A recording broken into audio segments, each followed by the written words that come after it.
Assalomu alaykum. Bugundan boshlab sizlar bilan Python dasturlashni o'rganib boramiz. Bugungi darsimizda dastur nimaligi, dasturlash nimaligi va Python dasturlash tili bilan tanishib chiqamiz. Xo'p, dastur nima?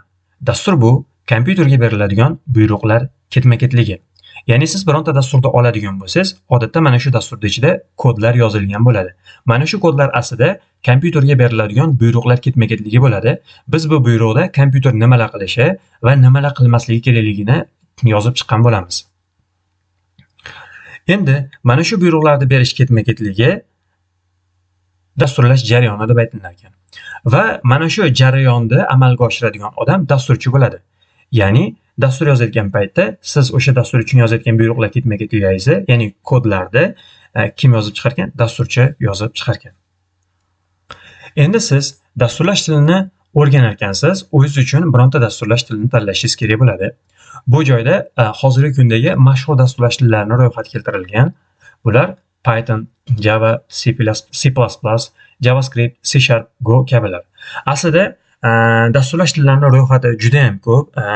Internetdan bu bo'yicha qidirib ko'rsangiz bo'ladi. Masalan, 2026-yilda top dasturlash tillari deb yozadigan bo'lsangiz, juda ham ro'yxatlari ko'p, ko'rib chiqsangiz bo'laveradi. Lekin biz bu joyda mana shu eng asosiylarni keltirganmiz va shu dasturlash tillarining ichidan biz Pythonni o'rganamiz. Pythonni o'rganar ekanmiz, qisqacha Python tarixi bilan tanishib olganimiz yaxshi. Python dasturlash tili 1989-yilda Guido van Rossum nomli dasturchi tomonidan yozib chiqilgan va 1991-yilga kelib uni birinchi versiyasi ommaga taqdim qilingan. Va hozirgi kungacha bu dasturlash tilidan foydalanib kelinadi va hozirgi kunda eng mashhur dasturlash tillaridan biri hisoblanadi. Xo'p, Python dasturlash tilini ko'pchilik o'ylaydiki, Ilon nomidan olingan deb. Aslida u Ilon nomidan olinmagan. O'sha paytdagi mashhur bo'lgan Monty Pythonning Uchar sirki nomli komediya shouidan olingan. Python dasturlash tili qanday yo'nalishlarda ishlatiladi? Python dasturlash tili web dasturlash, data science, jarayonlarni avtomatlashtirish, sun'iy intellekt, kiberxavfsizlik, o'yinlar yaratish, bundan tashqari mobil ilovalar yozish, desktop ilovalar yozish kabi yo'nalishlarda ishlatiladi va boshqa yo'nalishlar ham bor. Internetdan bu bo'yicha ham qidirib ko'rsangiz bo'laveradi. Endi bu yerda ko'rishimiz mumkin mana shu Python dasturlash tilidan foydalaniladigan mashhur platformalar ro'yxatini. Bular Instagram, YouTube, Netflix, Spotify kabilar. Nima uchun Python dasturlash tilini tanlashingiz kerak? Aslida siz istagan boshqa dasturlash tilini tanlashingiz mumkin, lekin Python dasturlash tili o'rganuvchilar uchun eng oson bo'lgan tillardan biri hisoblanadi. Sababi Python dasturlash tilida kodlarni yozish va o'qish ancha oson. Python dasturlash tili inson tiliga yaqinlashtirilgan til hisoblanadi. Shuning uchun ham siz kod yozayotgan paytingizda xuddiki buyruq berganda yozib ketasiz. Falon ishni qilgin, falon ishni qilma degandek yozib ketasiz. Shuni hisobiga o'rganish juda ham oson. Va keyingisi ko'p funksionalligida.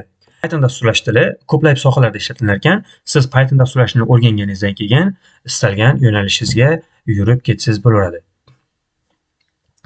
Va keyingi qulayligi katta hamjamiyat. Ya'ni butun dunyo bo'yicha Python dasturlashini o'rganadigan insonlar juda ham ko'p. Bu degani siz YouTube'dan ham yoki o'sha Google orqali keraklicha resursni qidirib topsangiz bo'ladi. Ya'ni siz qidirayotgan muammoga allaqachon boshqa dasturchilar tomonidan yechim topib qo'yilgan. Endi hozirgi kunda sun'iy intellekt rivojlanib ketdi. Googledan qidirib o'tirmasligingiz mumkin. Lekin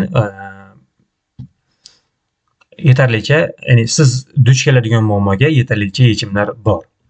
Va bundan tashqari Python dasturlash tili uchun yozib qo'yilgan tashqi kutubxonalar juda ham ko'p. Ya'ni tashqi kutubxona deganda nima nazarda tutyapman? Sizda bitta muammo bor.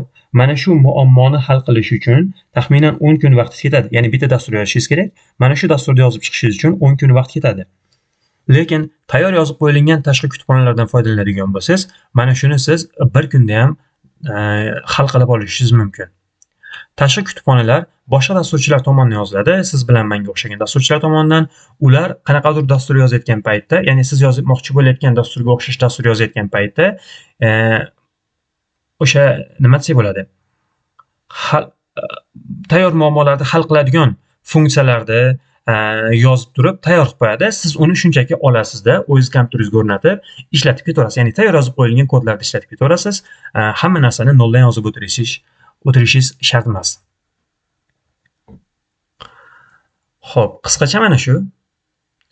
Shu bilan bugungi darsimiz tugadi.